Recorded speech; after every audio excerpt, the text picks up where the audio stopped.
ನಮಸ್ಕಾರ ಆತ್ಮೀಯ ವೀಕ್ಷಕರೇ, ನಾನು ಡಾಕ್ಟರ್ ಚಂದ್ರಶೇಖರ್ ಸರ್ಜಾ, ನಿಮ್ಮ ಲೈಫ್ ಸ್ಟೈಲ್ ಫಿಸಿಷಿಯನ್.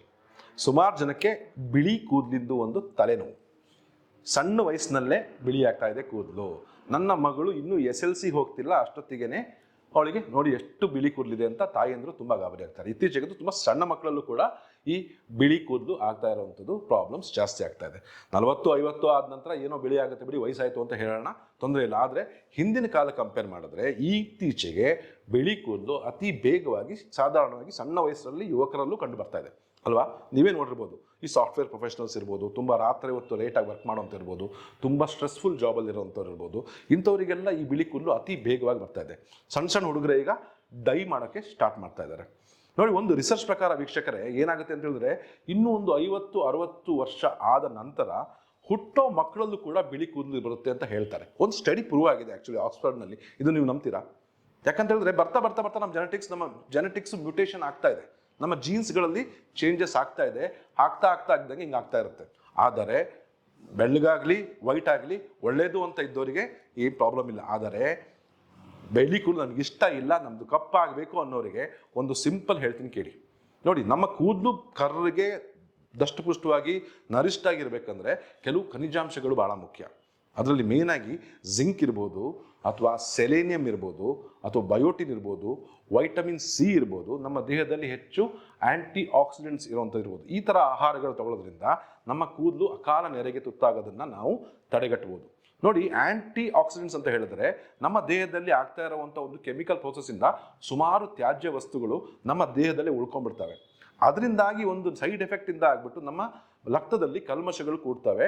ಅದಾದ ನಂತರ ಕೆಲವು ಹಾರ್ಮೋನ್ಗಳಲ್ಲಿ ವ್ಯತ್ಯಾಸ ಆಗಿಬಿಟ್ಟು ಈ ಥರ ಕೂದಲು ನೆರೆ ಆಗೋದು ಸಾಧಾರಣವಾಗಿ ಕಂಡು ಬರ್ತಾ ಇದೆ. ಸೊ ಇಂಥ ಪಕ್ಷದಲ್ಲಿ ಏನು ಮಾಡ್ಬೋದು ಅಂತ ಹೇಳಿದ್ರೆ, ಒಂದು ಸಿಂಪಲ್ ಹೋಮ್ ರೆಮಿಡಿ.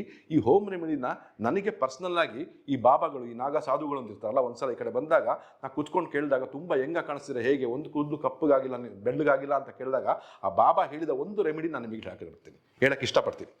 ಅವ್ರು ಏನು ಹೇಳಿದ್ರು ಅಂತ ಹೇಳಿದ್ರೆ, ನನಗೆ ಬುದ್ಧಿ ಬಂದಾಗಿಂದಾನು ಒಂದು ತಾಮ್ರದ ಚಮ್ನಲ್ಲಿ ನೀರನ್ನು ಹಾಕಿ ರಾತ್ರಿ ಅದಕ್ಕೆ 2-3 ಆಮ್ಲ, ನಿಮ್ದು ಏನು ಬೆಟ್ಟದ ನಲ್ಲಿಕಾಯಿ ಬರುತ್ತಲ್ಲ, ಆ ಬೆಟ್ಟದ ನಲ್ಲಿಕಾಯಿನ ತುಂಡಾಗಿ ಮಾಡಿಬಿಟ್ಟು ಸಣ್ಣ ತುಂಡುಗಳು ಮಾಡಿಬಿಟ್ಟು ಅದಕ್ಕೆ ಹಾಕ್ಬಿಡ್ತೀನಿ.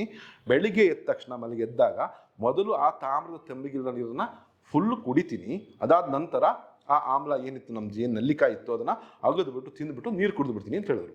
ಇಷ್ಟೇ ನಾನು ಮಾಡ್ತಾ ಇರೋದು. ನನ್ನ ಚರ್ಮದಲ್ಲಿ ಪ್ರಾಬ್ಲಮ್ ಇಲ್ಲ, ನನ್ನ ಕಣ್ಣಲ್ಲಿ ಪ್ರಾಬ್ಲಮ್ ಇಲ್ಲ. ಅವರಿಗೆ 60-70 ವರ್ಷ ಆಗಿತ್ತು, ಆದರೂ ಅವ್ರು ಕಾಣಕ್ಕೆ ನೋಡೋಕ್ಕೆ ಒಂದು 30-35 ವರ್ಷದ ಚಿರ ಯುವಕರಂತೆ ಇದ್ದರು. ಅದನ್ನು ನೋಡಿ ನನಗೆ ಆಶ್ಚರ್ಯ ಆಗಿ ನಾನು ಕೇಳಿದ್ದೀನಿ. ಮತ್ತು ಅವರಿಗೆ ಇದುವರೆಗೂ ಕೂಡ ಯಾವುದೇ ರೀತಿಯ ನೋವುಗಳಿಲ್ಲ, ಜ್ವರ, ಶೀತ, ಕೆಮ್ಮು, ನೆಗಡಿ ಬರೋದಿಲ್ಲ. ನೋಡಿ, ಮುಂಚೆ ನನಗೆ ಹೇಳಿದಾಗ ನನಗೆ ತುಂಬ ಹಿಂದೆ ನನಗೆ ಇದನ್ನು ಹೇಳಿದ್ದು. ಬಟ್ ಅದಾದ ನಂತರ ನಾನು ಇದ್ರ ಬಗ್ಗೆ ಜಾಸ್ತಿ ಸ್ಟಡೀಸ್ ಮಾಡೋಕ್ಕೆ ಸ್ಟಾರ್ಟ್ ಮಾಡಿದಾಗ ನನಗೆ ಒಂದು ಗೊತ್ತಾಗಿದೆ ಏನಂತ ಹೇಳಿದ್ರೆ, ಈ ಆಮ್ಲ is one of the boom.